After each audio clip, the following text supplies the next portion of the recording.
Hak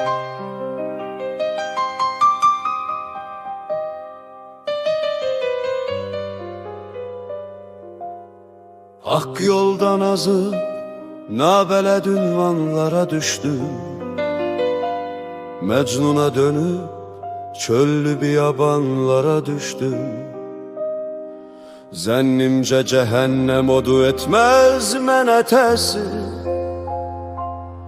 Ondan da beter ateşi hicranlara düştüm.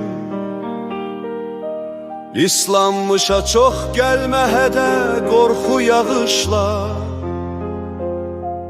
Məndən xəbər al, gör necə leysanlara düşdüm.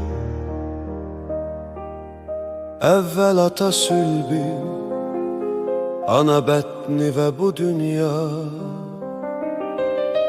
Hər dəfə cəza çəkməyə zindanlara düşdüm. Bir parça çörəkdən ötəri buğda misalı, əzdi fələyin çərxi dəyirmanlara düşdüm.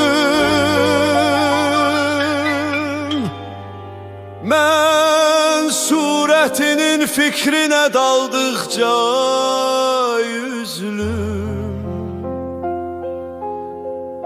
Hər tazə ayın əvvəli nöqsanlara düşdüm.